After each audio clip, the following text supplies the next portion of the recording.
Good morning, LBHT crew. Good morning, Rogue Nation. Yes, I'm still here. The power's still on. Knock on wood. All right. So you have a morning show. What's going on? Hey, I want to give a shout out to Kayem versus Official. Because as soon as I set this stream up yesterday, he's like, look, I got something to say. I can't wait. Popcorn, get your popcorn ready. All right. Appreciate you. You were the first. And shout out to Dr. Kush for the super chat before the stream even started. And I appreciate that. So stay safe, everyone, during this inclement weather. Really appreciate that. Yeah. Still stuck in my house waiting for these kids to get up so they can go ahead and put in that work because I'm out the game. All right. I don't do that anymore. Lucky you. I don't do that anymore. You know, when I was younger than them, my parents used to make us get out there and shovel snow and all that stuff. So it's their turn. Okay. And I told them, I said, look, I ain't got nowhere to be. All right. I can use some time. I can use a PTO if need be. All right. But everything's closed down today anyway. So it's really no rush. But if they want to get out the house and go do stuff, they better clear that driveway. I know that. I know that. Alpat, what's going on? Says, how about Mike Mickens also coached Ravens All-Pro safety Kyle Hamilton during his final 2 seasons at Notre Dame? Yes, Mike Mickens is the new pass game coordinator, defensive backs coach, which that's new to me. I thought they were just called DB coaches. I don't understand these titles now. Right? It's about finding ways to get people jobs. Yeah. Hey, I'm with it. I just, what's the difference between a DB coach and a pass game coordinator / DB coach? I don't know. Maybe they're more involved in the play calling. I don't know, but I'm with it either way. Seems like a different hire for the Ravens at the very least. Right. Dr. Kush says, good morning, everyone. Shout out to Mike McDonald and the Seahawks for advancing to the Super Bowl. When you have a good coach, your teammates come together and win. Take notes, Harbaugh. Yes. Yeah, we're gonna talk about that in a second because that should have been our Super Bowl, but whatever. Whatever. Michael Akins, good morning. Thanks for coming through. He said good morning on both channels. This is the love I'm talking about. Facts. Yes. That's dedication right there. That's showing love on both channels. Yes, if you don't know, we're streaming live on 2 channels. Lunch Break, Hot Take, Rogue Pod. Wherever you're at, it's all good. It's all good. But, you showing love on both channels. I really appreciate that. Deanna, what's going on? Good morning. Coach, good morning. Coach? I stream with Coach on more Sip to Tally Films. First of all, subscribe to Sip to Tally Films. Then subscribe to more Sip to Tally Films. All right. You want to be a well-rounded football person, that's where you need to go. All right. We live streamed the Seahawks and Rams game. That was a lot of fun. So appreciate you having me on, Coach. Just Aloe, salute. Good morning. Good morning, everyone. Don't go to work today. Deal with your snow. Yes. Thanks. Oh, yeah, I'm not going anywhere. I am not going anywhere. It is what it is. Good morning. Good morning. Alfonso Richardson, good morning. Says, good morning, fellas. Good morning to you. SB Cam. What's going on? Chilling. Nye Migger. Okay.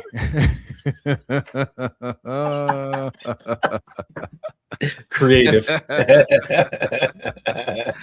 Good morning. Fun fact, the guy on the PFP is claimed to be the best weapon, but has 0 touchdowns in the playoffs.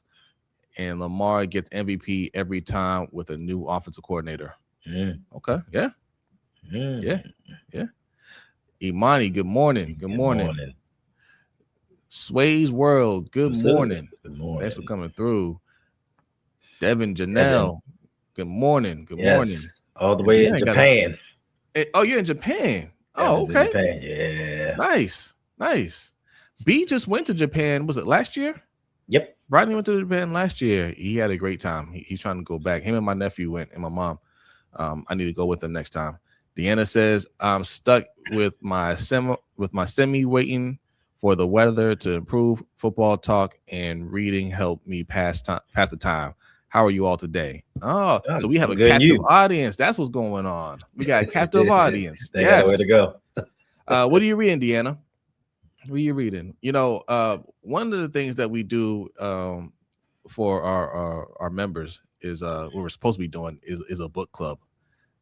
We had one book club meeting, and we're still working on the second one. The book is complete. I've been read that book. I'm ready to go. Jay the Sixth suggested a book. We're ready to do the next book. But this one we have to meet up and talk about it. But yeah, supposedly we have a book club. You know, it's there. The Great Ones. Good morning. Hey, thanks again for being a Patreon member. Just make sure that you have your address updated in Patreon, or just send me a message for your address so I can get you this coin. Yes, this coin is yours, my friend. And if anybody else want this coin, patreon.com/LBHTShow is how you do it. All right. Appreciate the support. And we got another super chat. Hey, I see you. I'd be saying good morning. Co-Air Media, good morning. Chi-Town, good morning. Good morning. Eric Johnson, good morning. God's favorite. Who else is in here? Flagship. I see you. D Weezy. What's up, D Weezy? Good morning. So why the Ravens pulling from the Harbaugh tree after firing Harbaugh? We'll talk about that. DDSQ, good morning. And Tone the Virgo. That's what I'm talking about. Appreciate the super chat. Says good morning. Hope everyone is safe during this freeze out half the country is dealing with right now. Congrats to Mike McDonald. Get that trophy. Sam Darnold in the Super Bowl. Who would have thought? You know, hey, congrats to Mike McDonald. Okay, there's a couple of things I need to address here. First, it was what did D Weezy say here? D Weezy said, why would the Ravens pull from the Harbaugh tree after firing Harbaugh? I get it. But which Harbaugh tree is he from? That's the question. I think he spent more time with Jim Harbaugh than he has with John Harbaugh. Thanks. Right? He spent or maybe just about the same amount of time. Well, I don't know. 2017 and 2020, he was with the Ravens. 2021, he went to Vanderbilt. 2022, went to Michigan, and he's been with Harbaugh ever since. But he started coaching before that, I believe, right? In college, I want to say. Let's see. So he was at Notre Dame in 2006 as a defensive intern. 2007, 2008, graduate assistant. Well, I mean, that's not really, okay. Indiana State, linebackers coach. 2009 to 2012, he was a linebackers coach and defensive coordinator at Indiana State. Then he went to Georgia State, 2013 and 2016, defensive coordinator. So he had defensive coordinator experience in college for a solid 6 years before he came to the Ravens. He went to the Ravens in 2017 to 2020. Defensive assistant, defensive backs coach, and defensive backs coach. That's what he did with the Ravens. Then, like you said, Vanderbilt, defensive coordinator and safeties coach, and then Michigan from 2022 to 2023, he was defensive coordinator, and then went to Chargers. Yeah, up until 2004 to 2024 and 2025. So he spent 3 years with Jim Harbaugh as well. So he spent 3 years with John Harbaugh. And he's been 4. I think he's been 4. 17, 18, 19, and 20. 4. You're right. 4 years. Yeah, I can't count. 4 years with John, 4 years with Jim. Right. So, we'll see. Yeah. I don't know. Is he a John Harbaugh guy? I don't know. I don't know. Well, listen. Mike McDonald is a John Harbaugh guy. Facts. He's in the Super Bowl. He's in the Super Bowl. Just because you come from that tree doesn't mean you're that guy. And like Cam Newton said, it's not a tree, it's a plant. All right, it's a plant. Yeah. IB says John doesn't have a real tree. He has connections. Thanks. Yeah. Don DeWan, what's going on? Says Morning. Mitch's father was a coach in college for years, won a few championships. Yeah, and I wonder if he's going to be on the staff because he was on the staff in LA, and he's like a defensive not consultant. He's kind of sort of. Yeah. That's one of those things where, you know, I feel like he will be a huge help to keeping the defense, that system in place, because it's the same thing with Kyle Shanahan. Mike Shanahan is still in the building, that, you know, he still consults, right? And I think that's one of those things that, you know, he's not calling plays or anything like that, but he's helping with the game plan and teaching the rest of the coaching staff what to do, you know? So no love to Jack Harbaugh? I'm sure he gives them an inspirational speech every now and then. But, them guys gonna hate that. Who's got it better than us? Nobody. Hey, like Coach was saying yesterday, man, if John Harbaugh didn't like this media over here, he didn't like how the fans reacted during certain losses. Right. He's in for some bad news in New York. Lindsay Bailey, salute. Thanks for coming through. Says, happy to see everyone safe. Thank you. I don't see this hire as an investment in Lamar. This is an investment in the defense. The organization has mismanaged 8 from day one. The fans and 8 deserve better. Okay, hey, listen, you know, I'm okay with the hire, but, you know, I like to see these type of comments too, because hold the team accountable, right? Hold the team accountable. If you're on the side of, hey, I ain't buying it, I don't like it, I don't believe in them, cool. Like, he has to prove it. Like, I'm not gonna sit here and pound the table for him at all. I'm just gonna say, hey, I'm cool with the pick, but he still has to show that he can coach. Right. So no matter what side of the fence you're on, it's all good. It's all good. At the end of the day, he has to show it. And I like those type of comments because it lets them know you gotta hit the ground running. There is no honeymoon phase for you. Right. You know what I mean? So yeah. I totally understand. Yeah, but we have to wait and see. Now, you know, it's just the connections to John Harbaugh that has a lot of people down. And we've known since this organization has been built on defense, we were going to go defensive coach. That was always known. We just need to find out what happens with the offensive coordinator. Now, there is a rumor that Mike McDaniel may not be going to the Chargers. And there is some kind of a connection with Jesse Minter. It's just a rumor that's been started. I don't know if it's true, but if he can kind of do some dirty work and go in there and poach him, that would be a step in the right direction. Now, we have to wait till the offseason. The offseason is going to tell us exactly how they feel about Lamar. If we go into this offseason and do what we did last year and say, well, you know, wait around, see what happens with this offensive line, and then go into the draft and get defenders with the first 2 picks, that lets me know, we don't really give a damn about Lamar. We're just going to go defense and hope that we can win a championship on defense. Defense does not win championships. Situational defense wins championships. We've shown that we've had some of the greatest defenses over the last 20-something years, and we have one Super Bowl to show for it. Yeah. What's going on? Agnes says, hope it's true. Good morning. Yeah, talking about Mike McDaniel. Yeah, because, you know, now there's a rumor. It was reported that he had an agreement to go to the Chargers if he doesn't get a head coaching job. Mm-hmm. But now there are rumors that he didn't actually have an agreement, you know. And the way the media has been misreporting things, you know, like I haven't been on the Chargers official site or anything like that. I don't know if they announced that he was coming or not. So what I saw this morning. So it could be that the media just once again put out some misinformation, and he didn't actually have an agreement in place. You know, he might have been strongly considering it, but there's no actual agreement or deal in place. Mm-hmm. And we could get him. That's a possibility. From what they were saying, it was a verbal agreement. Like, it wasn't nothing signed. It was just if I don't get a job, I'll come there. Like, he just spoke it out. So, you know, that verbal commitment we've seen. They changed their minds at the last minute. Yeah. So, all right, we'll see. we'll see. You know, he got a chance to think about it, and he was just like, you know, I like warm weather, but I like hot QBs.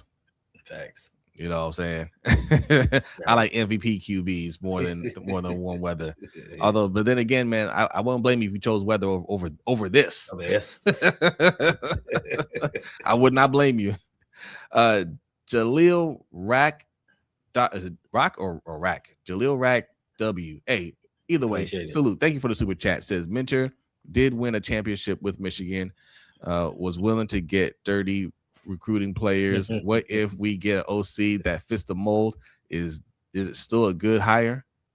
Yep. Yeah. we need them people. We need them players with edge. I don't want no more choir boys. I want guys that love football, that eat and sleep football. Hey, if you're willing to break the rules for recruiting, that means you're trying to win. I'll take it. I'll take it. If he's saying, hey, Mike, hey, Mike McDaniel, come here, man. Don't go over there. Don't. I coached over. You don't want to coach over there. You want Jack Harbaugh coming in the locker room every week? You know what I'm saying? No, just come over here. Come to Baltimore. You know, you get to play with, you get to coach Lamar. You got Derrick Henry. You know, we gonna get you some nice pieces on offense. Come coach over here, bruh. Like, hey, do you really want to go up against Patrick Mahomes? Do you really want to go up against them Denver Broncos every year? We got the Steelers with a new coach. We got Cincinnati doing Cincinnati things, and the Browns are the Browns. Come on over here, get this division title, make yourself a hot candidate. Let's do this. Right. You want to deal with the Chiefs and the Broncos, or you want to deal with the Browns and the Bengals? The Bengals.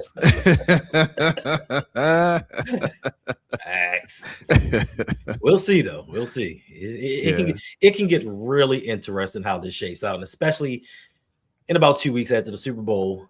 You know, once it should get interesting now because the Rams are out, so now everybody can poach everybody that they want from from Los Angeles, and things may start to shape up. I think Clint Kubiak may be the last one that everybody's really looking at because Patriots are set. I don't think nobody's going from there. So things will shape up. Coaching spots will get filled, and we can pick whoever's left over. I guess that's what the Ravens are doing. Wait to pick over the rest, like Crabby. Yeah. I know Shieldhouse was a name that people really want. They're excited about, and I get it. Anybody from the McVay tree you should be excited for. Thanks. He's being courted by the Browns. They say he's a strong candidate there. I wonder if he wrote an essay for them. I wonder if he's one of the wrote. You know, they're requiring all the candidates to write an essay, and what was the other thing? I forget. Write an essay and take a test.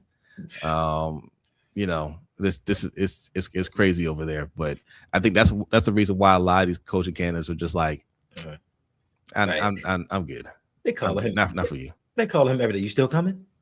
Yeah. You still coming? Anybody else back? You sure? It's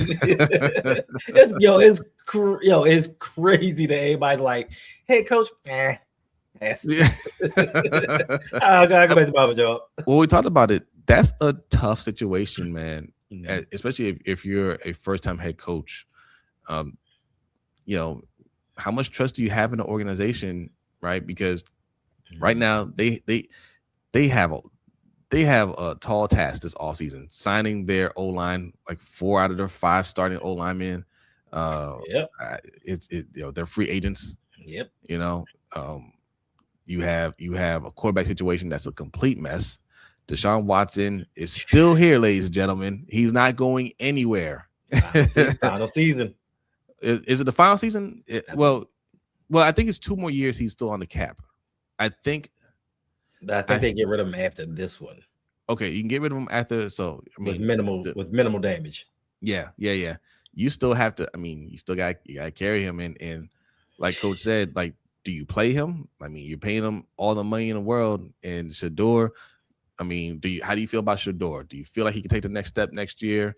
And even if you do, you got Deshaun Watson there. It's a ugly situation.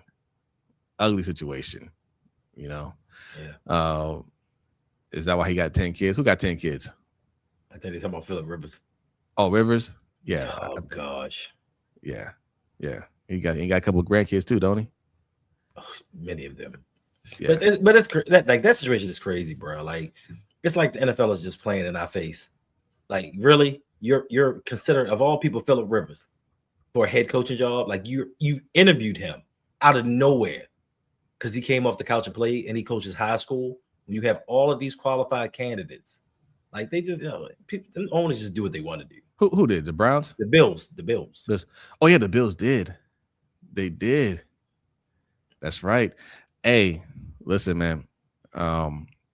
Somebody else said that on another channel. I was gonna come on and say that like nobody's talking about how bad the Bills organization might be. Like all the things that they say about Lamar Jackson is really going on with Josh Allen. From the time he's come into the league, right? He's the one that needed to develop. He was a one read quarterback, one read and run quarterback. He's obviously grown to become much better than that. But when people say, "Hey, Lamar should leave the Ravens," right? You know, that's actually what might be happening with the Bills, because we got a peek behind the curtain during that press conference when Sean McDermott got fired, and listening to him, somebody pointed out, that owner was saying the reason why he got fired was because of that loss to the Broncos. If he won that game, he would probably still be there. Right. But he also said he believed they should have won, that the refs screwed them. They made a bad call. So you fired your coach on a bad call? So here's the thing about Terry Pegula.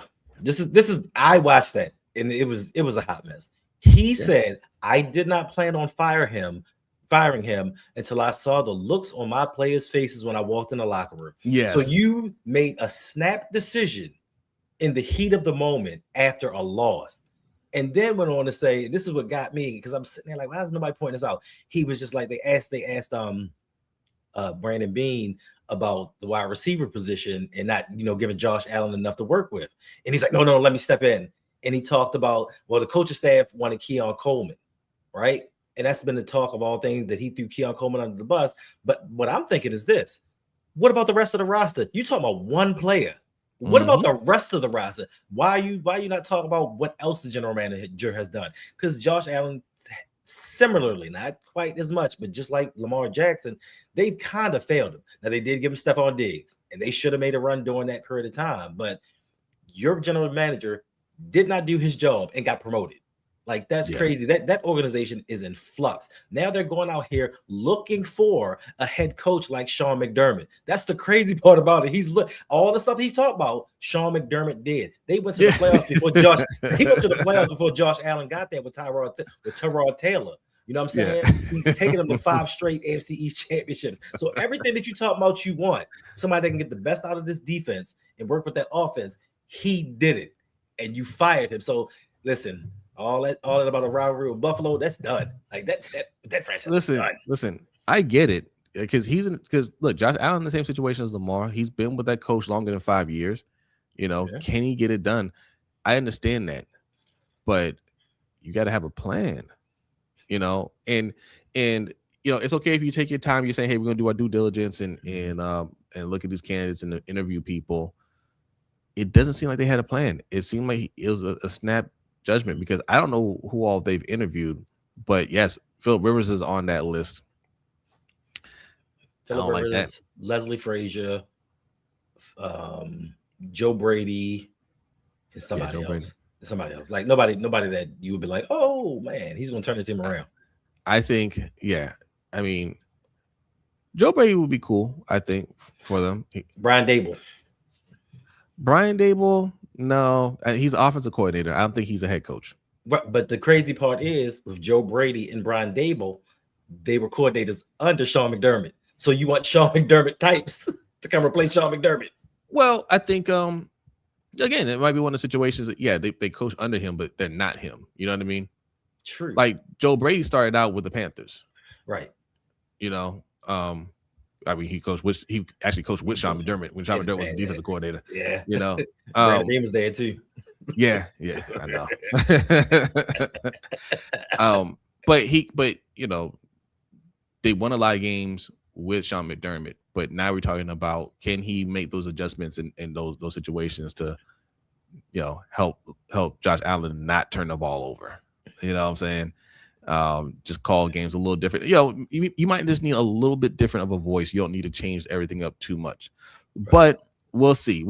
I have a feeling they're gonna make the wrong choice there, and then it's. I'm listen, Buffalo. I'm happy for y'all. Y'all about to go on decline, but for me, it's crazy that you make a snap decision as an owner. You just come in and like, anything cool. Josh Allen's not talking to me. I gotta fire my coach. But yet still, 2 years ago, let's see, for the season, 2 years ago, Josh Allen misses a pass in the end zone and have to settle for a field goal versus the Chiefs, which they miss and lost. The season prior, Josh Allen has the ball to drive the team down the field. Don't get it done. This season, he has 4 turnovers in a playoff game, but you want to blame your coach for your MVP star quarterback not getting it done when it matters the most. But good for them. Good for them. Yeah. You deserve it. Well, you know, to be fair, I mean, that's just how it goes. Somebody has to pay the price, and Josh Allen's making all the money. You're not going to get rid of him. Oh, no doubt. You know, OG Sean says the only thing I don't like about Joe Brady is that his offense looks so Josh Allen dependent. Somewhat, but Josh Allen did not become technically MVP-ish until Joe Brady came. Yeah. Once Joe Brady came, they started to run the ball more, and that's when James Cook took over. Before then, your dude, I never remember his name, that quarterback from Miami. They got him Ken Dorsey. Ken Dorsey. Some reason I can never remember that guy's name. But with Ken Dorsey, that's when it was just, you know, Josh Allen this, Josh Allen that. I think that once they took the ball out, once he took the ball out of Josh Allen's hands, that's when he became better because he started turning the ball over because they could rely on James Cook more. But I mean, I feel you. He doesn't run the ball in certain situations, and we've already seen that in Baltimore, where you lose your identity when it matters the most. Yeah. All right, we got over 200 people in here. Make sure you hit that like button. If you're new in here, go ahead and hit that subscribe button. Lunch Break Hot Take channel, Road Pod channel. We are streaming live on both channels, so make sure you subscribe. Black Ice, I see you in here. Good morning. Good morning. Nitro, what's going on? From the Wonder King show. It says, brothers, we need Kubiak. Kubiak ain't coming here as an offensive coordinator. I mean, I would like that, but listen, if he's going to go anywhere as an offensive coordinator, he's going to stay right there on the Super Bowl team. Possible champion. Right. We need a plan B, Nitro. We need that Mike McDaniel over here, Shield House, somebody like that. And it doesn't have to be those guys, right? Like that's another thing too. We have these ideas of who we want, and rarely do we get the coaches that we want, and then we end up with whoever, and we're like, all right, man, we'll see. I don't know about this person, and they may turn out to be better than the person that we wanted. So Immaculate, what's going on? Immaculate. Oh my goodness. How are you doing, Immaculate? How do you feel about hiring John Harbaugh 1.0? I've been telling y'all for years that John Harbaugh is just Mike McCarthy wearing purple and with a better PR team. Thanks. Okay. I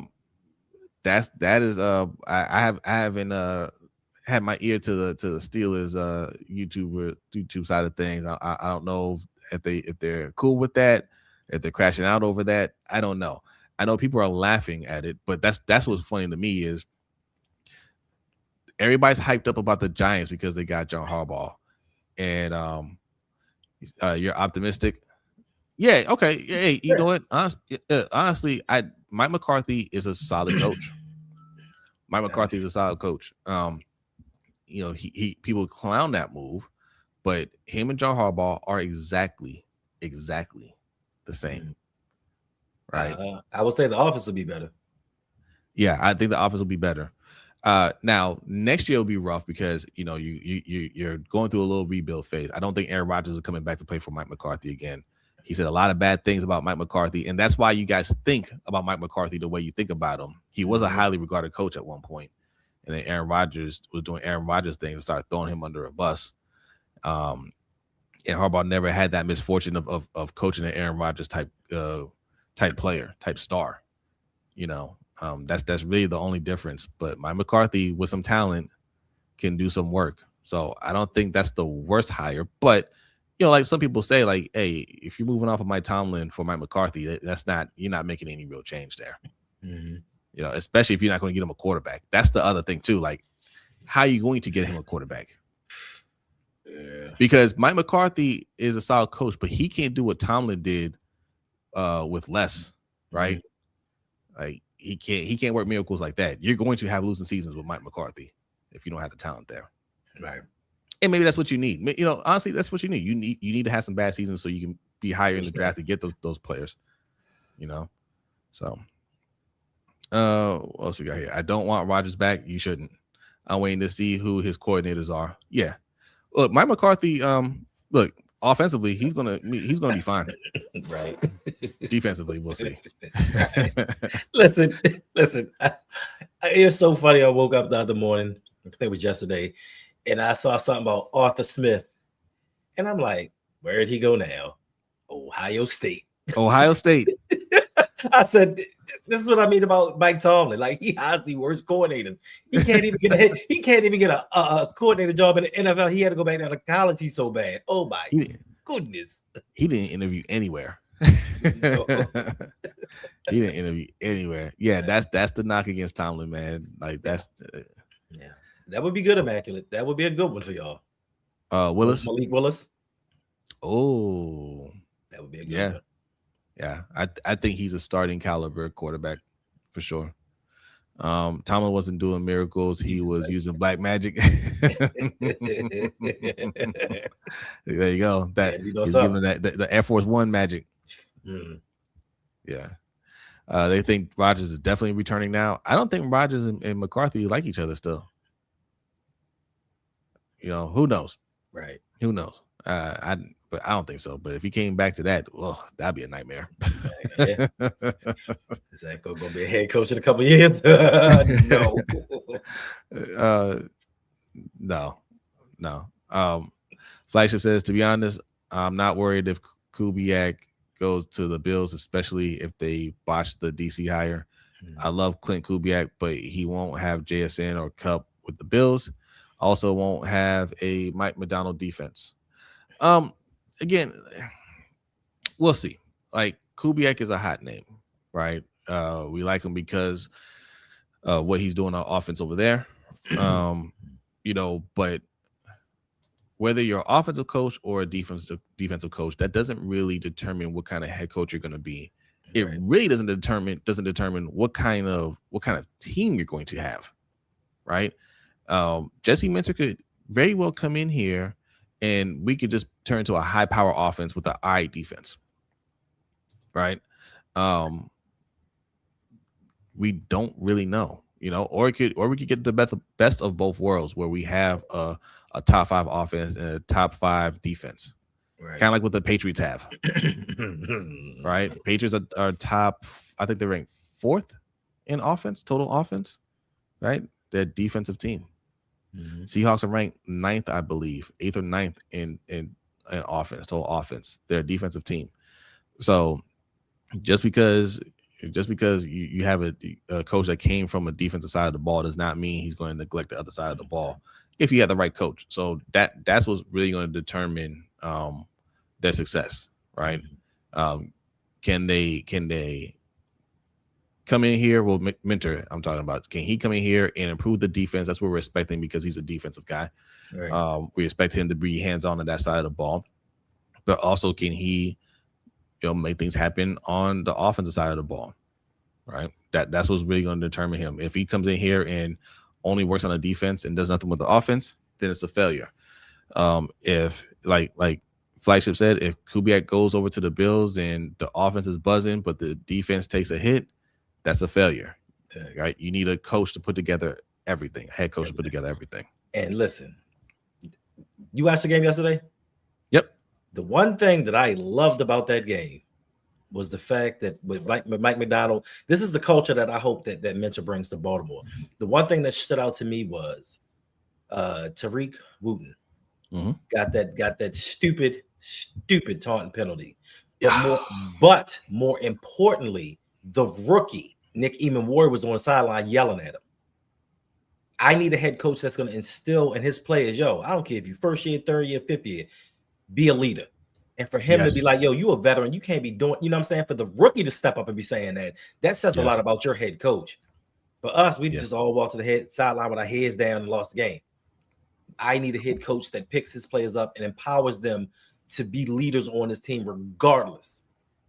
And he was second round pick. Second round pick.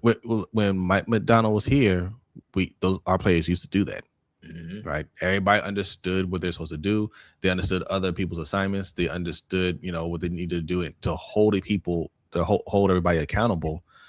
And it was the opposite with Zach Orr. And again, I don't like trashing my guy Zach Orr, right? But when you have multiple weeks and players are coming out saying, "Yeah, we don't know what's going on," that's it. And to me, that's where I knew. Like, and I think Steve Bisciotti knew the end was near for Harbaugh. You can't have your players coming out saying, "Yeah, I don't know what's going on out there," or "Yeah, he's making the right calls and we're just second guessing ourselves." Why are you second guessing yourselves 10 weeks into the season, 11 weeks into the season? Harbaugh should have made that change from early on.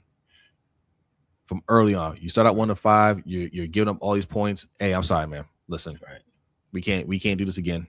We went through this last year. We're supposed to be past this. You got to go, right? Or I got to demote you. I don't want to fire you, but you can not. I got to get some. I got some stability in here, right? Yeah. For me, Chuck Pagano, I guess, take over, whatever. But Zach, you like they don't understand what you're saying, right? For me, it was the Any Given Sunday moment when it was Jamie Foxx and LL Cool J with Roquan and Kyle Hamilton in the middle. Like, you know what I'm saying? Like, your two leaders are arguing in the middle of the field after a play. That lets me know it was so much dysfunction on that defense. And they can say what they want about Zach Orr because they wanted him to land on his feet, but we needed a change. And I think the most telling point is the fact that Denard Wilson is now the defensive coordinator in New York with John Harbaugh. If that was your guy and you were standing 10 toes down for him when you were coming back as the Ravens coach, why wouldn't you do that with us? Why wouldn't you fire him and go after Denard if you were still going to be our head coach? That says a lot about your belief in him, and you were just doing things just to sabotage this team. That's why I don't like Harbaugh. That's why I didn't like Harbaugh. So all y'all out there that was like, Harbaugh, no, he's the best. He's the best. He's showing y'all right now. He didn't believe in these guys. He just wanted to keep them there because of his ego. And now that he's in New York with the scrutiny and a bigger microscope, now he's like, I gotta do better. I gotta get better. So you went out and hired a guy that can actually coach a defense. Yeah. Hey, Breon Mitchell, what's going on? Salute to you. Says Drake May, second year. He in the Super Bowl. Lamar, 8 years, won AFC Championship. Ravens never got to the Super Bowl because he didn't have elite wide receivers. Lamar's team always failed him. Andrews drop ball, Zay fumble, kicker, etc. Yeah, I mean, and Drake May didn't play great in this playoff run at all. He had a couple turnovers. He didn't do anything yesterday, right? The defense just held him down, Right. And Sean Payton's an idiot. Like they should have. Why are you not gonna kick the field goal? You already know you got the backup quarterback starting his first game in an AFC Championship game. You take the points whenever you can get them, because now it's a 10-10 game, and that's completely different at that point. Completely different. He made some bad choices there. You go up 10-0. That changes the way they play, and that Denver defense was getting at it. They're going after it. And if they don't fall, and honestly, it comes with the territory. But if Stidham doesn't fumble the ball there at the time, I don't know the Patriots ever get a touchdown. Right. Because after that, I just like that's the only time they were able to actually score. I don't think they actually get into the end zone if they don't get it there. Facts. Yeah. Flasher says, Jose, I don't know why people in other Ravens YouTubers worried about Shieldhouse not having play calling experience, but they want McDaniel, who never called plays before going to Miami. Same with Cohen in Tampa Bay. Well, it's because Shieldhouse isn't as big of a name. I mean, he's getting some buzz now. We know what Mike McDaniel can do with the offense. We've seen it, right? It's proven over. I was saying this yesterday, proven over potential, right? I was saying this about players, but the same thing goes with coaching. You want proven over potential. Mike McDaniel has proven that he can run a good offense. Shieldhouse has the potential to run a good offense. I know he's coming from the McVay tree, and those guys don't miss, but eventually you're gonna have a misfire, and you don't want that to happen with your team, right? Right. But that doesn't. But hey, I like Shieldhouse. Don't get me wrong. Right. I'll be happy if we got him. But shout out to the great ones. But on the inverse, I'm sorry. No, go ahead. But on the inverse, you have Matt Nagy that has play calling experience, but you got him out here going for jobs. Right. These coordinators don't become hot just out of nowhere. They have to have opportunities. Yeah. You know what I'm saying? And you can't find them unless you go out and give them a chance. I don't care. He's a part of a tree. Listen, even if he may not be the best play caller right now, his concepts are going to be way better than we're used to. The designs of plays, getting Lamar open, getting these wide receivers to get open, they're going to be better. It's going to take some time regardless of who we have to come in and for this offense to gel. So, why not take the chance? Or are we going to go with the same recycled coaches that we've seen before that have maybe average offenses? Or are we going to get somebody that could possibly be somebody? That's what I want. Facts. The great ones, thank you for the super chat, says, have you guys looked at the free agency O-lineman? It's rough. How do we update the O-line and protect every QB in these playoffs have really good O-line? Actually, the great ones, there's a lot of options at guard. we got a few from Cleveland. Facts. And also, I was looking at the free agent list for the Chargers because I figured that's where Minter's going to start. He's going to look to get some guys that he's already worked with. And Zion Johnson is a free agent. Now, I'm guessing that the Chargers are going to try to extend him. He's young. He was a starter, and I think he did a solid job for them. But if they don't, and he hits free agency, that's somebody that Minter could say, "Come on over here, and play with us." But there's two guards that they can get in this free agency that will show up this O-line for sure, and that's what we need. We don't have to worry. We don't have to worry about everything else. We got to sign Linderbaum. We got to sign two guards, or at least get one guard, and then get a solid veteran that can push Emory Jones. If we think Emory Jones is the answer there. But yeah. Free agency, we can get somebody. It doesn't have to be it doesn't have to be 20 people out there available. No. It never is for offensive linemen. Offensive linemen are hard to come by, but if there's one or two, then there's enough because we only need one or two. Right. But we can't have the normal Ravens process where we wait in free agency. Nope. So we can get comp picks later on. These guards are going to go fast because teams are starting to see guards are almost as important as tackles are nowadays. Like their value has skyrocketed. So if we go on a free agency and we find some guys, we have to go after them immediately. We can't sit back and wait to see who's left over and pick over that bunch because protecting Lamar should be paramount. This is going to be the second time that you made him the highest paid player in the NFL. Yeah. Why would you not protect your investment? Like that's stupid to me. And if EDC can't do it, get him going and bring in somebody that can.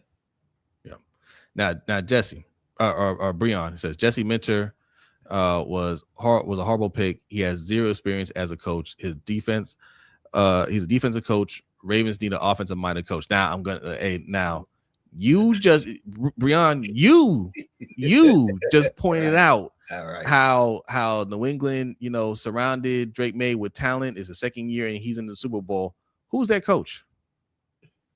Who's the coach of the team that they're playing against in the Super Bowl?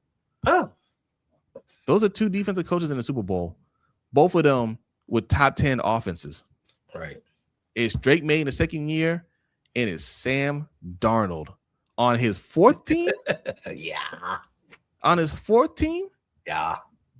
you don't have to be an offensive coach to help out your quarterback. I think Sam Darnold has some pretty nice weapons around him. I would like a Jackson Smith and Jigba for Lamar. Right, yeah, thanks.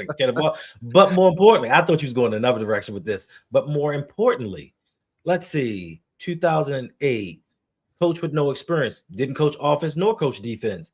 Ravens hired him and went to a Super Bowl. Oh yeah, the experience thing. I mean, listen, yeah. Hey, what head coach experience did Mike Macdonald have? Right.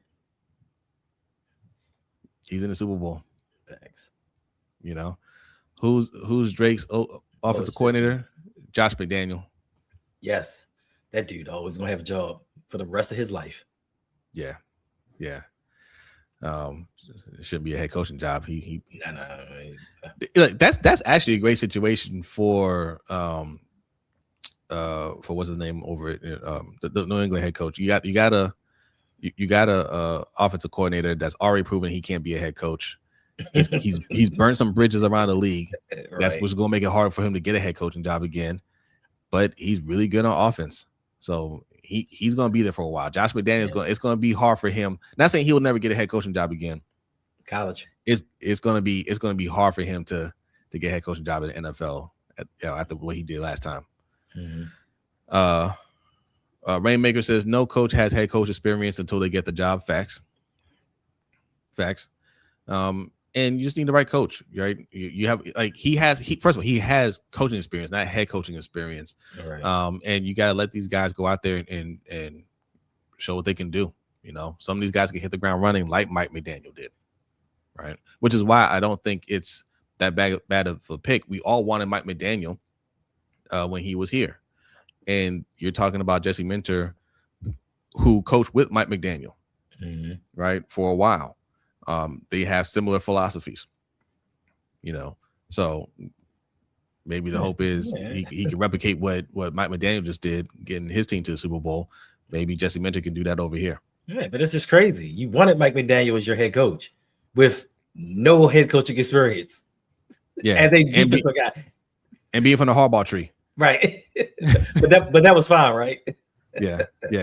That's great. Yeah, McDonald. That's a McDaniel. I meant McDonald. Yeah. Hey, Sterling, what's going on? So our house on next Friday. Next Friday? Yeah, we can do that. I'll meet you there. Let's make it happen. What else we got here? Mike McDaniel is badass. Hey, bruh. Yeah. Jose, when did they coach together? When did Mike McDonald and Jesse Minter coach together? In Michigan. They coached together in Michigan. The year before they won the title is when they were both there. And then McDonald came back to the NFL and Minter stayed. Minter was at Vanderbilt in 21. No. 20. When did McDonald? No, McDonald coached here in 23. He was in Michigan in 22. 22 and 23. He was working in 22 and in 23. Because in 24 he went to Seattle. In 25 he's been in Seattle. This is the second year in Seattle. Hold on a second. You could be right here. You could be right. I could be wrong.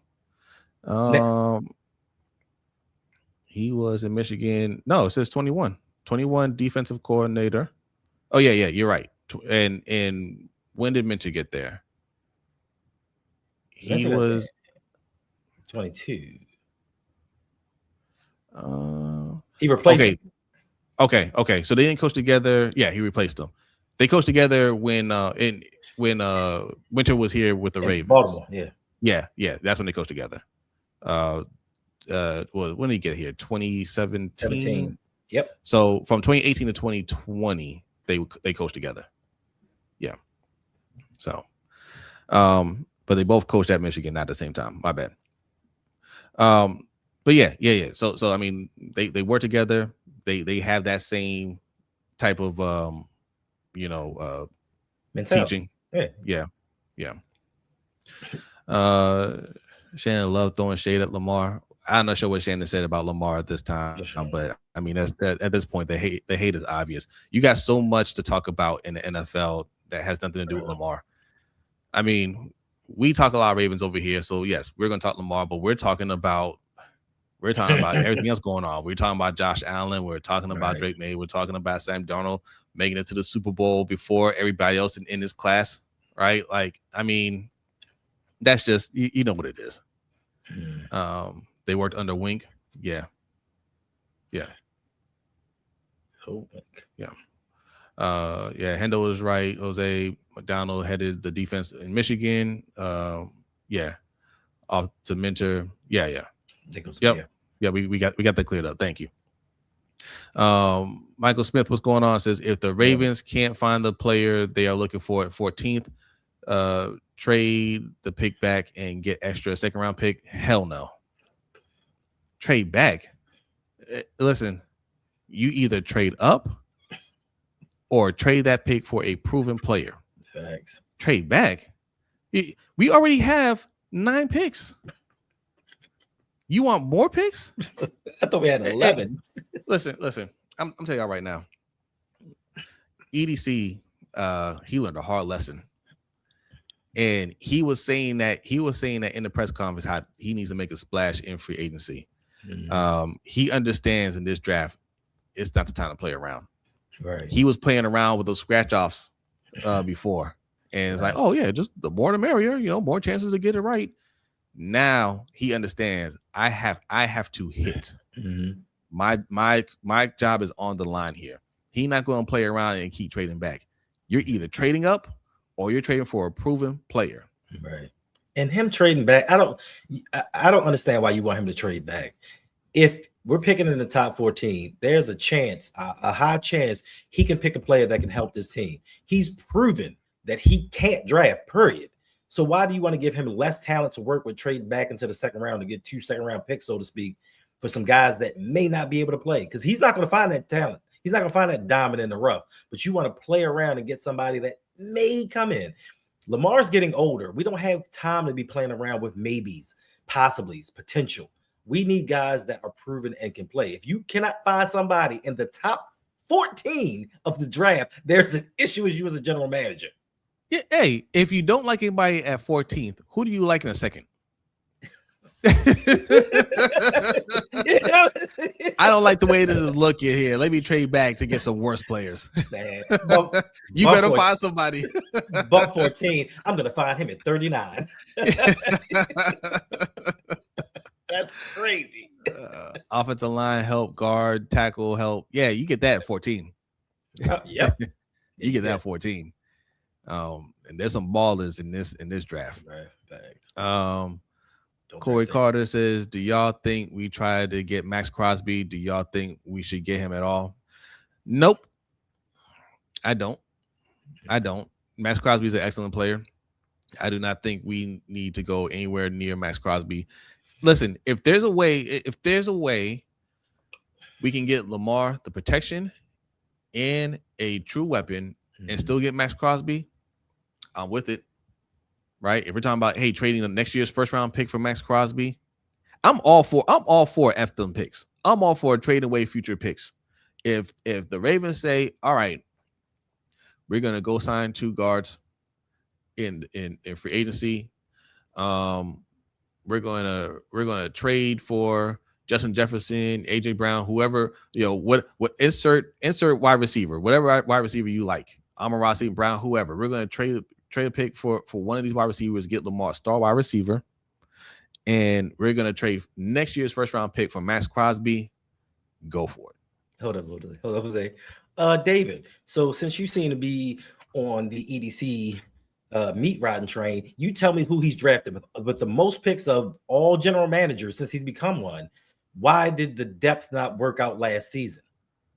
Since he can draft so well, why is it that all of these pieces that he's been applauded for in these A+ drafts, we didn't have people that could come in and step up since he's drafted so well? Yeah. Name them. Yeah. Right. Did you say EDC can't draft? but yet still, did you say that when his owner said that?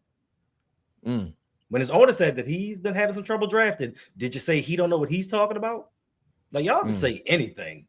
But we have one brain cell because we differ from your opinion. You think he can draft? You think he can draft?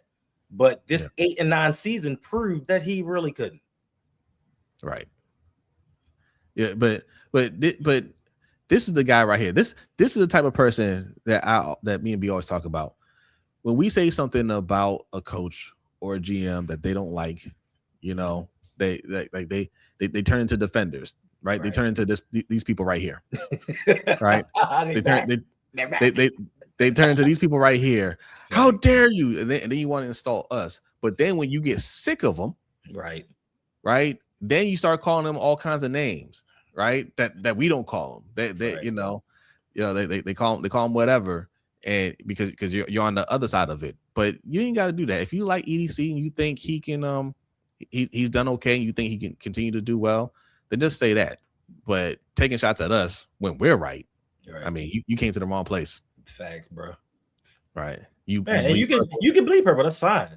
But y'all the same ones. Y'all the same ones that when we said Harbaugh wasn't a good coach, you crazy, you stupid, you don't know what you're talking about. But then all of a sudden it's fire Harbaugh. He's the worst. Like, yo, you can like your team and represent them. But calling people names because you disagree? Listen, you don't bleed purple, you bleed red. You're just a regular ass dude, Joe. You like everybody thinks they're a super fan. You're not a super fan. You're just a regular ass fan. I'm gonna get recognized today. Yeah, like EDC is never gonna come knocking on your door, giving you a hug, say, "Hey man, I couldn't have done this without you. Thank you for saving my job because I was cooked until you came along and said, hey, leave EDC alone." You know. No, but Jose, we have to show some grace because it's snowing and school is out, so the kids get to come out and play and stay up early and do all these things. So we got to give the kids some grace. we got to give the children a little bit of grace. You know what? I should ask this. I need to start asking this more when people like that come out here and say something about us. Are you related to him? Because we've had a couple instances where relatives have watched and didn't like what we said about the relative, and I had to say this is not personal. I don't have anything against him personally. I he seems like a nice guy in general. I'm strictly talking about football, right? So if you're a relative, if you're a relative, hey, it's not a diss to him personally. Okay, it's nothing personal. Thanks. All right. Thanks. That's why we don't call names around here like some of y'all do. M1, what's going on? I have to ask that. He's talking about my unkie. Yeah.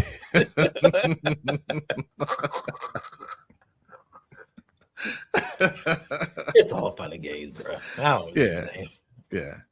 Drafting all Ajabo and Voorhees, both injured. Can't defend that, fam. Crazy hill to die on. Yeah, that's what I'm talking about. Let's see. Devin Leary, when he didn't fit this style, bringing in Cooper Rush when he didn't fit this style, drafting Rasheen Ali. Like, it's so many. For as many picks as he's had many misses, and he's never once in his life decided that he was going to protect Lamar Jackson. This is your GM that said we're going to be good next year. Bump this year. We just came from the AFC Championship game. Bump protecting Lamar this year. I'm gonna wait and see what happens, and we're gonna be good next year. No GM does that but him. Yeah. Somebody just asked us a question about Max Crosby, and people have been saying this for weeks now, right? We should get Max Crosby. We've been arguing about should we get Max Crosby over a wide receiver, right? People want Max Crosby. Why do you want Max Crosby?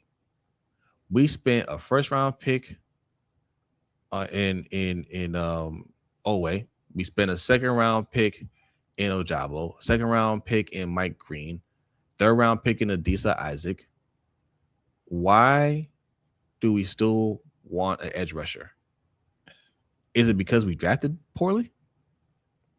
Oh, but wait, Jose. So let's and if you're really a fan and you go by this team, look at EDC's drafts, not just the draft picks. Just look at his drafts. Every year he goes in, he drafts cornerback, he drafts an edge rusher. Then in that exact same year in free agency, he goes out and signs 2 cornerbacks and 2 edge rushers. Now, if he drafted the dudes that you thought that he drafted, why are we going into free agency and picking up 2 more dudes at the same position and do the exact same thing the very next draft? That's all I'm saying. He's doing a great job, though. Bang up job. Kobe Pruitt, thank you for the super chat. Says, I think Mentor is likely going to blow up the defense. Thanks. He runs cover 4 primarily, and we have players that fit our scheme, which was man and quarters. I don't think we have the corners. Marlowe and Rowe is old. I don't know. I mean, honestly, I don't know. I think quarters might benefit Marlowe more. The man coverage was not benefiting Marlowe. Marlowe could still play. I don't think he's completely washed. I think he was just in the wrong scheme. But when you saw him in the red zone, Marlowe was that was the only one getting turnovers for us. That's true, right? It's being put on the island, in the middle of the field. That's when he I don't know if he just can't keep up with the guys or he's thinking there's help or what, but that's when he looked his worst. I think quarters might actually benefit Marlon more, but we'll see. There is going, but you're right, Kobe. There is going to be some shakeup for sure, right? The reality is some of the guys that we think are talented just may not be good, right? But we'll see. We'll see. I expect, and that's with any coaching change. Coaches are going to bring in some of their guys that already understand the system. Right. I think Khalil Mack, we're talking about edge rushers. I think Khalil Mack will end up on this team. Yes, he's older. Yeah. He's older, but he already knows the system. He can hit the ground running. He's actually somebody that can go out there and vocalize where players need to be. Look for players like that. They have a nose tackle. I think I forget his name. Tard. Yeah, he's a free agent as well. Yeah. I wouldn't be surprised if he ended up here. That just not the whole team, but a handful of players from LA that to help come in and teach that new system. And thank you for another super chat. Appreciate that. So for Marlowe to work in cover 4, he needs to play back. Right. Yeah. Yep. You're right.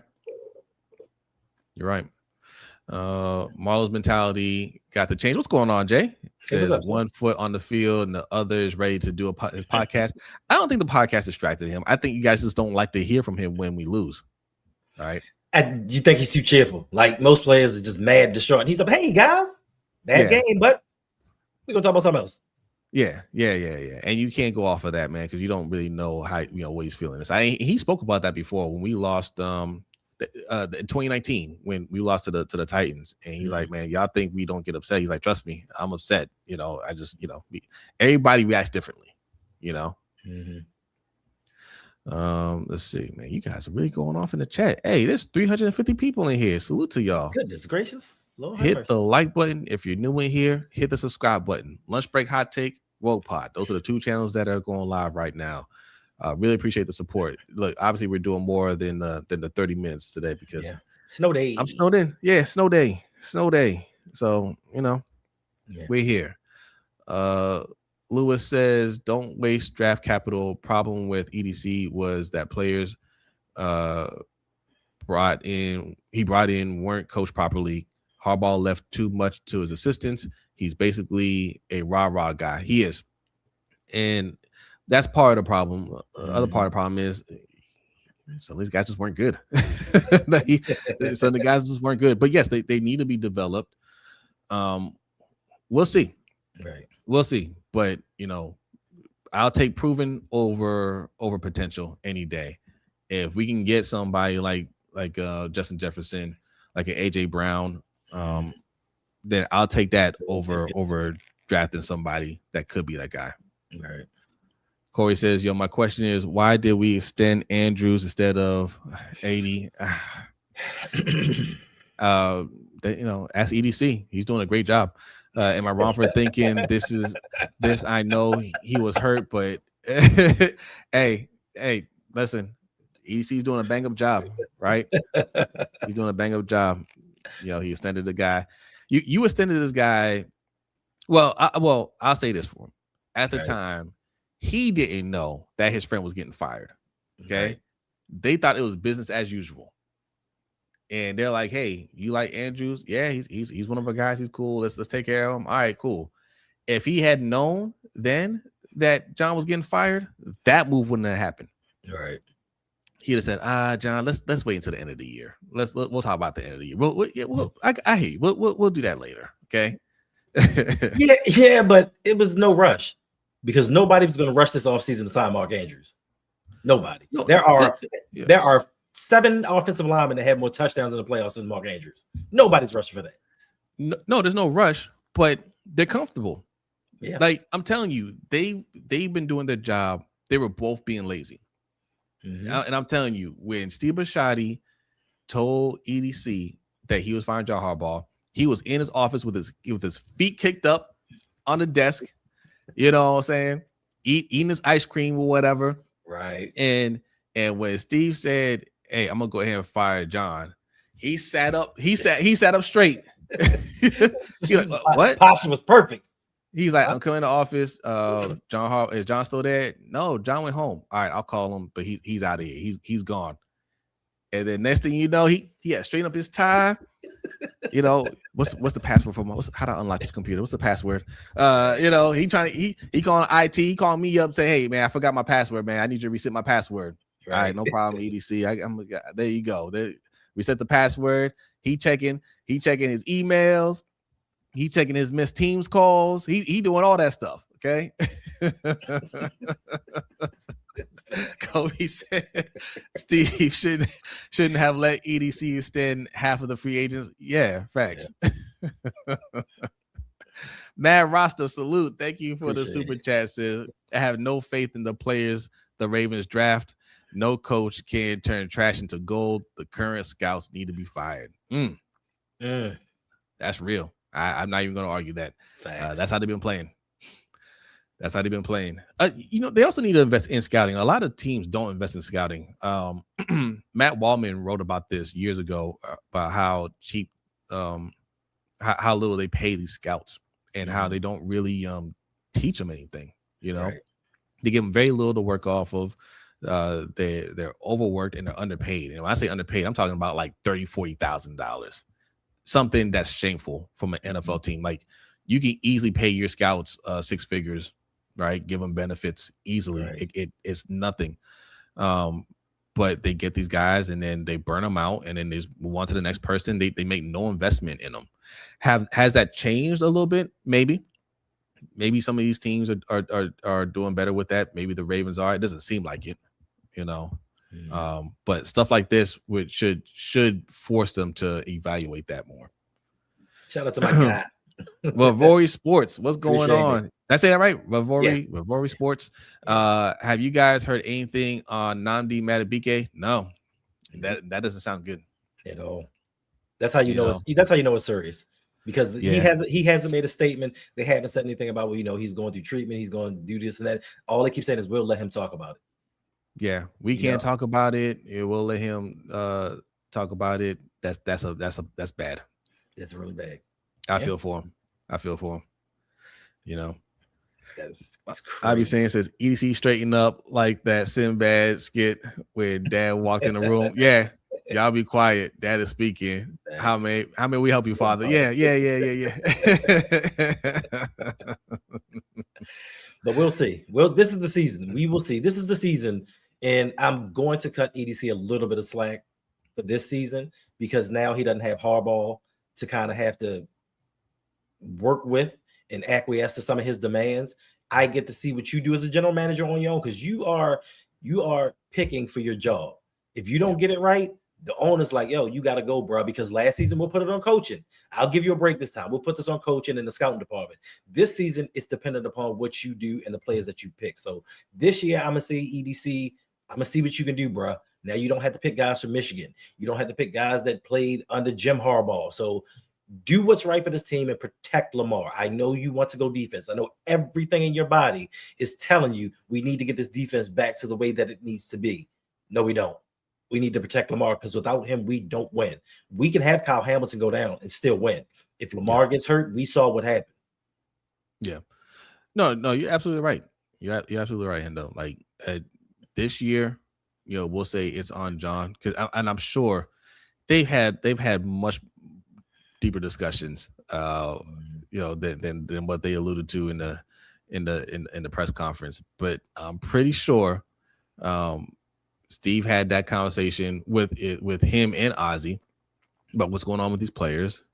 And, you know, it may not have been all in one conversation. It might have been over the course of the year, and they might have just unknowingly got John fired by just kind of slightly throwing him under the bus. Say, hey man, like we're getting the right guys, man. Like they gotta develop. They gotta develop. We're getting the right guys. They gotta develop. And so he said, okay, you're getting the right guys. I'll put it on John right now, but next year we'll see. We'll see how they're doing. So and that could be the case, but now EDC understands you better get guys that you feel really good about, and you need to get guys that fit this coach's system. You can say John Harbaugh didn't have a system, so it's harder to get guys to really fit what he's trying to do. But Jesse Minter is going to have a system, right? And this isn't your friend, right? Like Harbaugh is your best friend. This is somebody this is a co-worker. This is somebody that you're working with, and it's going to be more professional. It's going to be about business this time. Yes. And Mo Brown, I appreciate the sentiment. That's the wrong tree to be barking up. Yes, the Eagles did draft Jalen Reagor over Justin Jefferson, and that's not good scouting. But as a general manager, what did he do after that? Right. Traded for A.J. Brown and drafted Devontae Smith. All GMs are going to miss. Like that one is egregious right there. But he made up for it. That's the difference in Howie Roseman and Eric DeCosta. He said, you know what? Mea culpa, my bad. Yep. And went out and doubled down on the mistake that he made.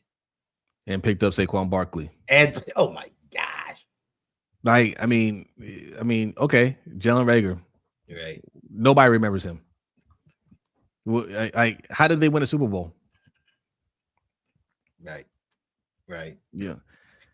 They just traded for Jalen Phillips after trying to get Myles Garrett. Yeah. Yeah. When he makes a mistake, he doubles down with excellent moves. That moves, right? And he ain't worried about comp picks, right, man? We make a mistake, we go make another one. Oh, we shouldn't have drafted another safety. Let's trade for one. Oh man. but listen, this is something that a lot of us don't talk about. So right before trading for Alohi Gilman, they signed Chauncey Gardner-Johnson. Yeah. And we cut him, and he went and balled out. Yeah. We got him free. We got him free of charge, and he balled out. But we traded for another safety. Is that a mistake? That's because we signed him, and there was no plan for him. John Harbaugh was like, "Why'd you sign him for? I'm not going to start him." Right. He got started on the practice squad, and Chauncey was like, "I'm not a practice squad guy. You bring me here to let me play." Yep. And Harbaugh's like, "No, I don't want you to play right away." And he's like, all right, look, before we get out to a bad start, just go ahead and release me. Go ahead and release me. That's lack of communication, right? That is EDC seeing something that can help the team and him and Harbaugh not being on the same page, and you wasted time and money on that, right? But now your friend is gone, and that's what happens when you're too close to somebody. Those things can happen, and you think, well, there's no consequence for it. But now your friend is gone, and you're not going to have those type of miscommunications anymore. Right?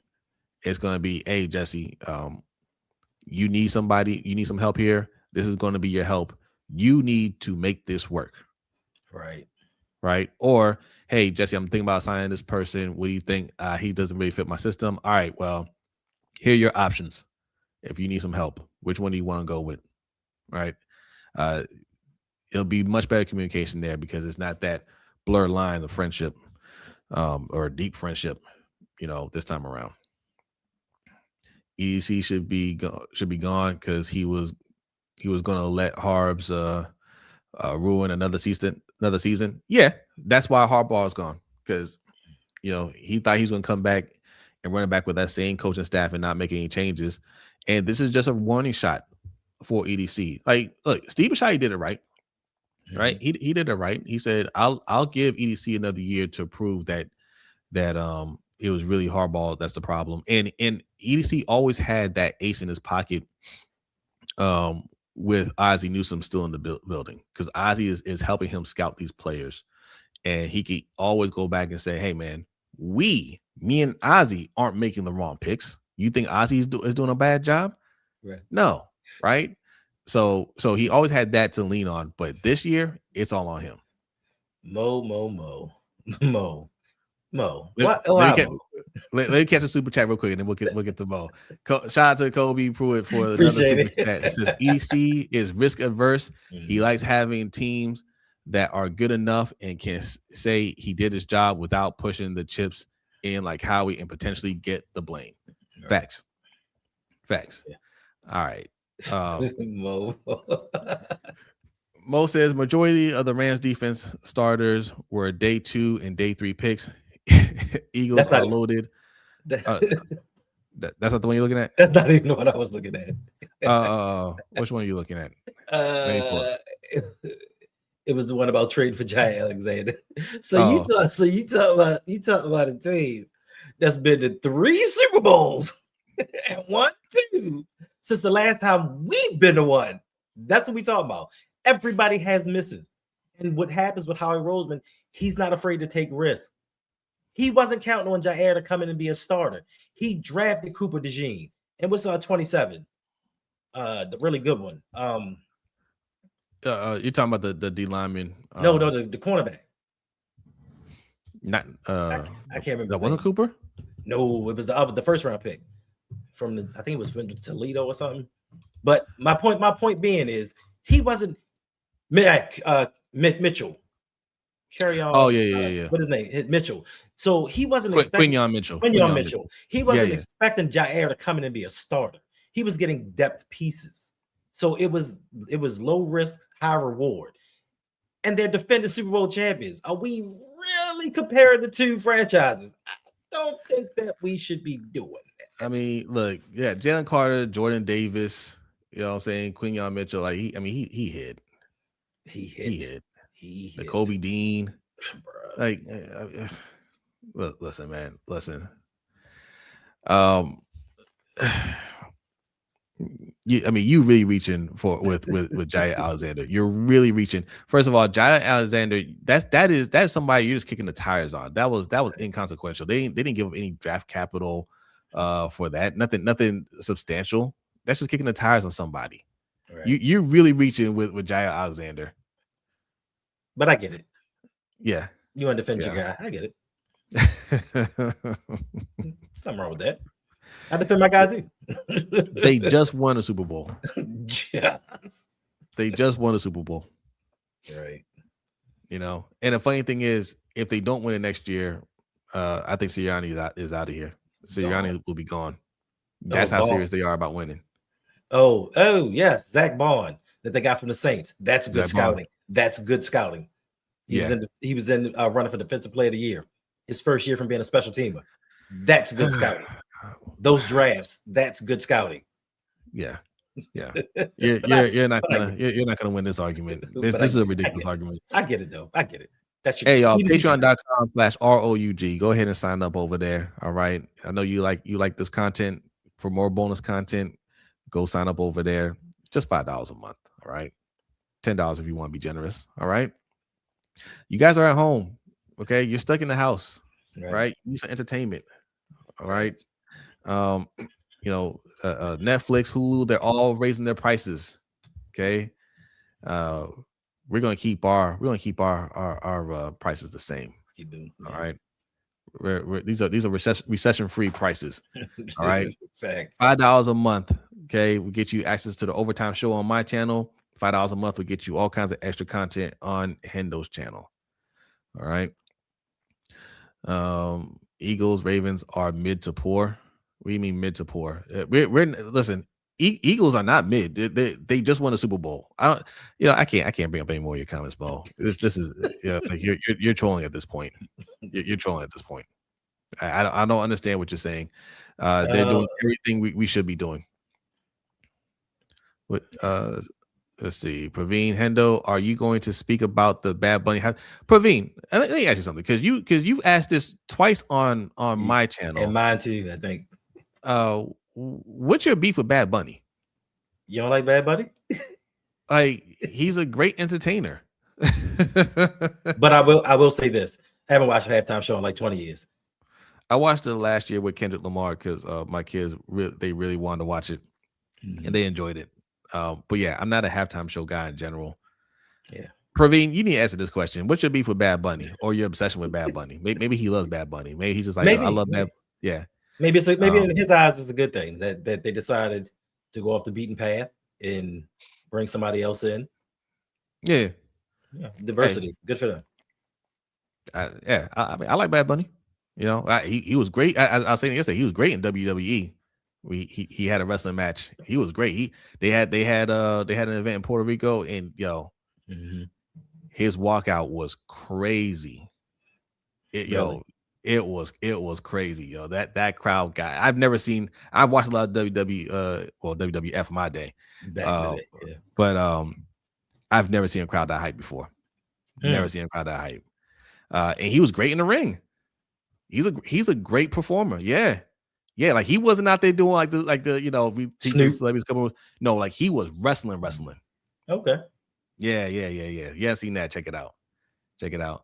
Hey, our guy Jared Green for the Southern Baller Show. Good morning to you. All right, we gonna get out here. So we've gone over an hour, but it's a snow day, so we going a little bit longer. Michael Smith says trade Bateman to the Cowboys. What are we trading him for, though? What do we get in return? I don't want to trade guys just to trade them. Halftime shows are TV breaks for me. Yeah, same for me. Same for me. I don't really get into the halftime show. Praveen, where are you, man? Don't dot these questions and disappear. Answer my question.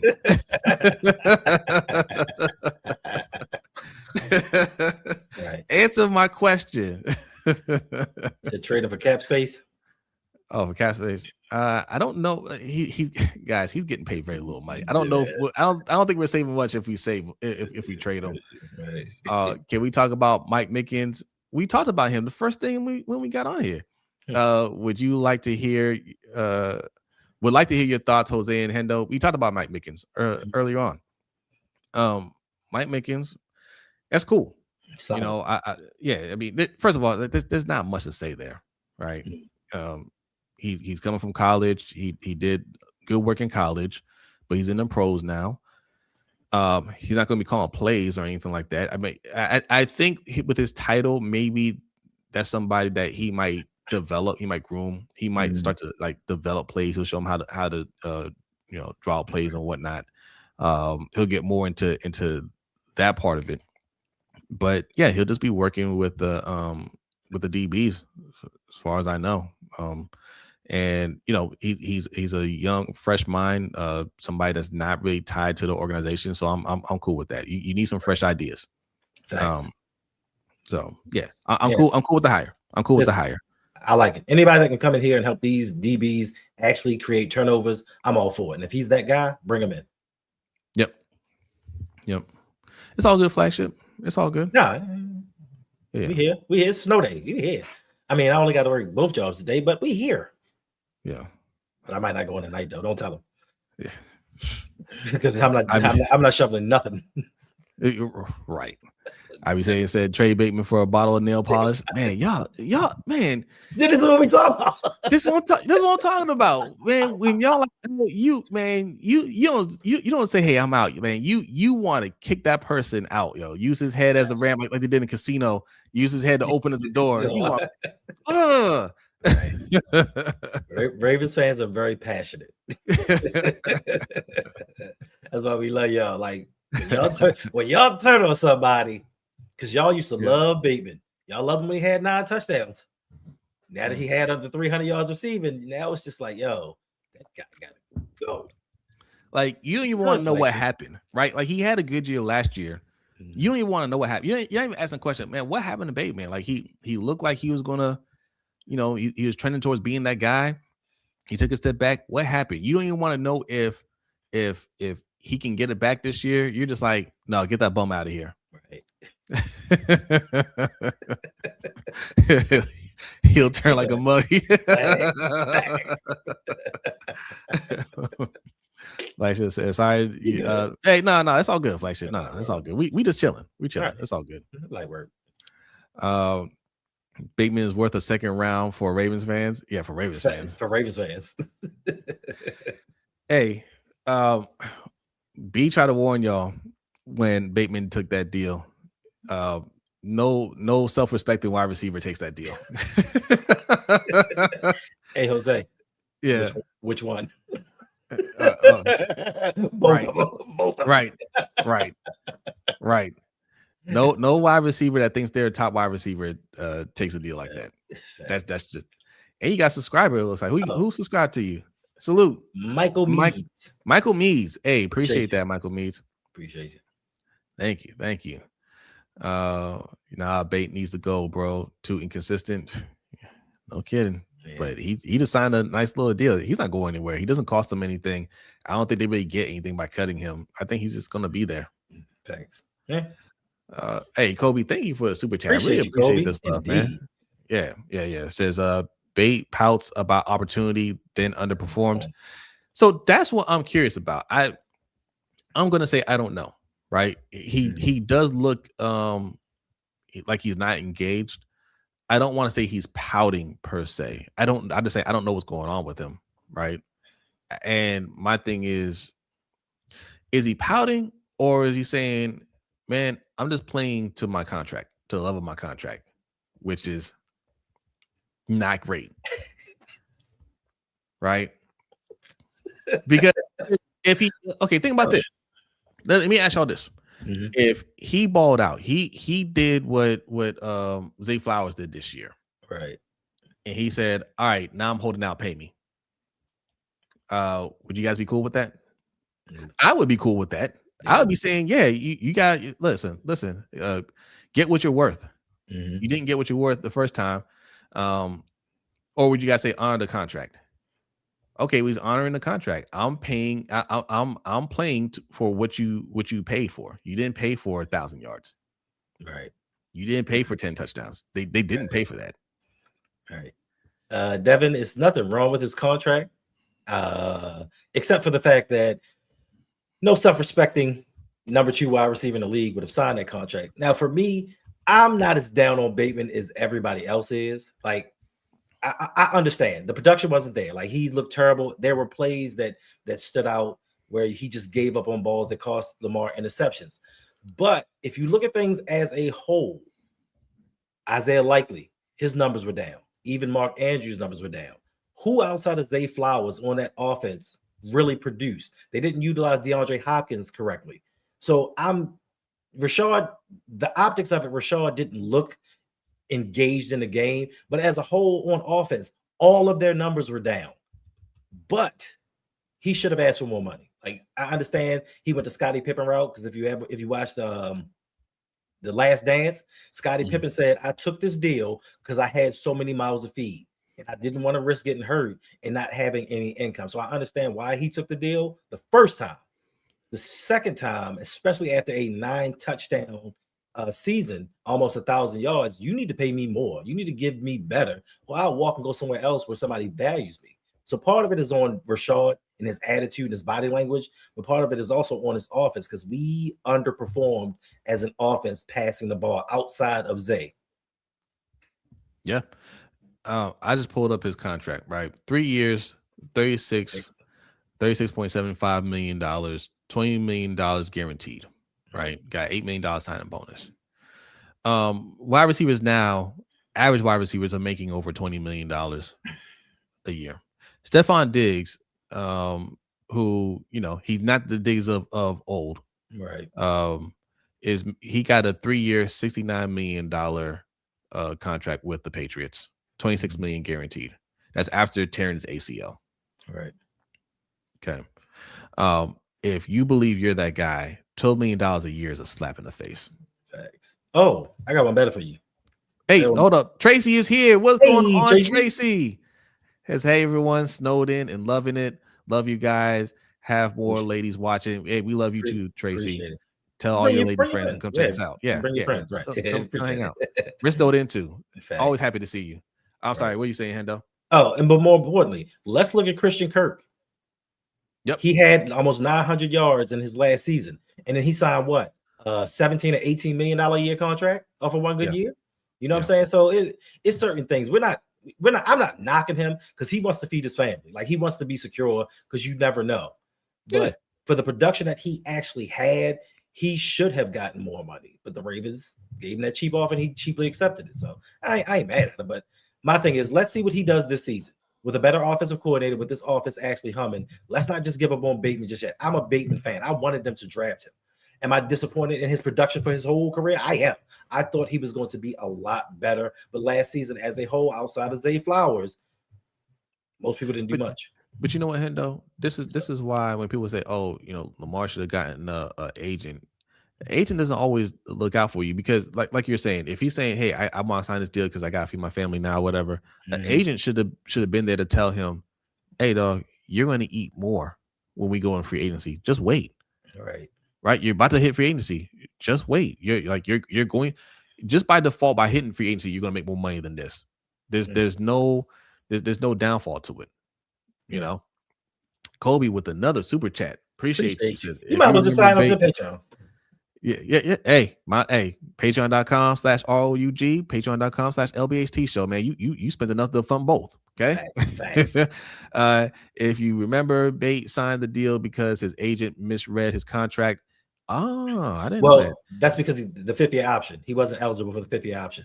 Oh, yes. Yeah. And they missed the camp appearances to be eligible for more money. Yeah. So that was the first contract. He signed 2 contracts. He signed that first extension, which was for nothing. $5 million.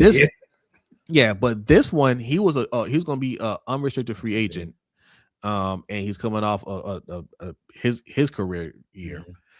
You always test free agency. Always test free agency unless the team, even if the team's making you a solid offer, right? Go test free agency. But he got comfortable. Yeah, and then looking at it as his, I'm firing my agent because if my agent's not looking out for me the best way that he can, because if you think about things, and we don't know which way that it's going to go. If you think about things, think about this. Next season, the Ravens are going to have to figure out if they want to pick up Zay Flowers' 5th-year option. That 5th-year option is going to be $24 to $26 million. If they don't pick up his 5th-year option, now what are they going to do the season afterwards? So now they're going to have a conundrum at wide receiver. And if I'm sitting here on the last year of my deal, maybe sign a 1-year deal or something else before I hit free agency, either the Ravens going to pay me or somebody else is going to pay me. And my agent should have looked into these things instead of having me just take this deal and be happy with his commission. Yeah. Kwame says he wasn't going into free agency. Hey, Rico. Huh. Rashod, I don't know. I thought he was. Well, I think this year he would have been going into free agency, right? After 26. Okay, gotcha. Man, listen, are you that guy or not? That goes back to it. Do you believe you're that guy or not? Right? Mm-hmm. If you believe you're that guy, no, man, I'm gonna play out this contract and I'm gonna hit free agency. Right. If you're like, well, I'm not sure, I gotta secure the bag now. You're not that guy. Right. You're not that guy. Right. Yeah. You have no faith in yourself. Wide receivers that's why you want diva wide receivers. For that very reason. And what he did, that showed up on the field. Yep. Eye up the skull. What's going on? Says Tez Walker needs more playing time. Facts. 100%. Tired of us drafting players to not play them. Mm-hmm. I really thought that we missed the opportunity with Tez Walker this year. The way he stretched the field and showed that he can be a deep threat that you have to pay attention to, because if you don't cover him, he's going to get behind your defender and catch the touchdown. He wasn't just a decoy. Right. I felt like that could open up everything for this offense. And you're right, we didn't use him. Poor coaching. Yeah, you put in Tyler Wallace. Coach is back. Welcome back, Coach. We are going to get out of here soon. We've been streaming for an hour and a half. This is a snow day. It feels like every week we're getting one of these now. These long streams, but holidays, snow, more holidays. When we're able to give you more content, we'll give it to you. All right. George Pickens, I will love George Pickens here. Oh my gosh. Should have drafted him. But I'll take it. Listen, you right your wrong, just like Howie, right your wrongs. Go out there and bring that guy where he was rightfully supposed to be. And he's going to be even better because he was coached up. Yep. But I love this conversation, man. There's a lot to discuss. We just got a DB coach / pass game coordinator. And yeah, we're going to analyze that. We're going to analyze every position that gets hired and see how all those things piece together. Mm-hmm. John Ops Harbaugh is gone. Marquise says Zay may not be the wide receiver one, but with a good coach, he is a problem. Oh, facts. We got to keep him and get a true one to open up the offense even more. Yeah, when we talk about getting some wide receivers, we're not talking about getting rid of Zay Flowers. That we're adding to Zay Flowers, right? Devin says, who will be the next special teams coordinator? I don't know. Mm-hmm. Chris Horton's gone. He's gone. Yep. Yeah. Good luck to you, my friend. Good luck to you. Special team wasn't that special. Yeah, I really don't know, Devin. But I hope that they can cover kicks a little bit better. All right. Yeah. Bring Jerry Rosberg back. Dude, listen. I don't have the problem with this guy. Some of y'all do. Are we keeping Tyler Loop? Yes. Yeah. Okay. Might as well. All right. And who we got for the Super Bowl? Oh, Seattle. Yeah. We're just gonna pile on more of our pain, make it hurt just a little bit more. Thoughts on Harbs going with Wilson over Weaver, and do you think we can get him? Well, he went with Wilson over Zach Orr. I thought Zach Orr was his guy. Right. I thought that was his guy. Do we think we can get Weaver? Yeah, I think we can. I know we're interviewing Joe Cullen. I don't know if that's a lock that we go with him. Right. I can see us getting Weaver. Yeah. I'm not as worried about the defensive coordinator side of it. I'm assuming Jesse Minter is going to have his hands all over that.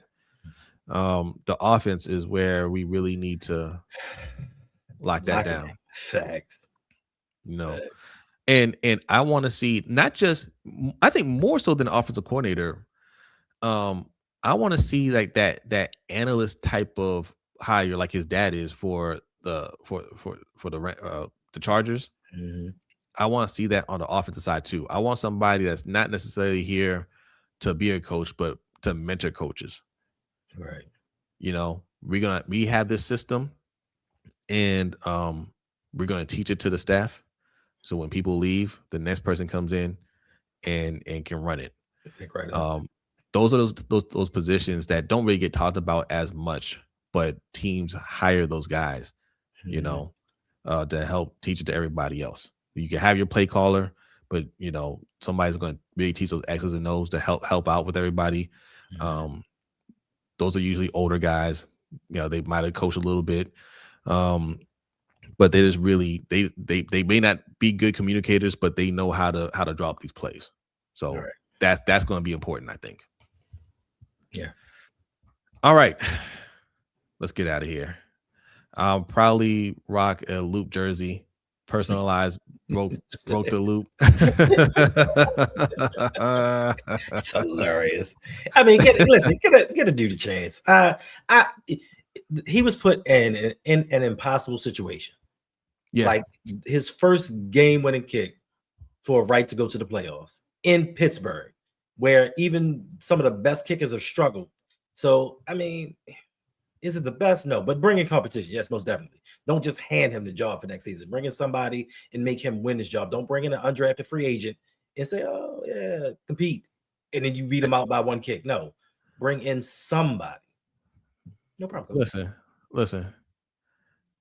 I don't even know what y'all talking about with the missed kick. I know Tyler Loop brought us a brand new coaching staff. That's what I know. Okay.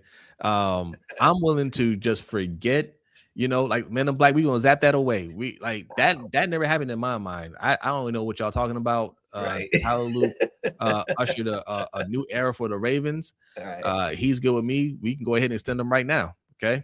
I'm good with the guy.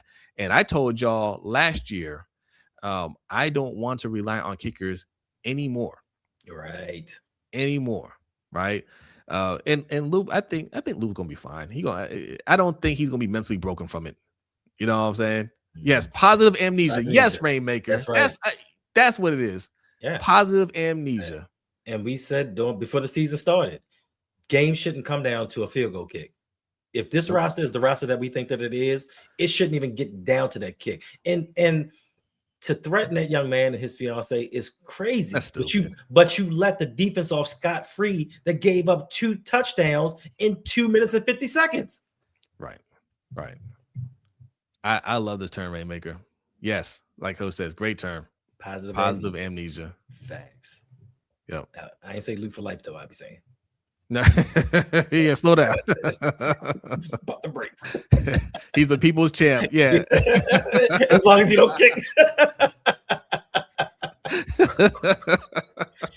But yeah, listen. He got this organization going into a new direction, and we all seem to be excited about this. I don't care what side of the flock you're on. Everybody seems to be excited about this new opportunity. Yeah. But it does hurt a little bit. It hurts a little bit. I ain't gonna lie, Jose. I'm sitting up there and I'm old boy and don't be a menace. Swing it. Knocking out the kids.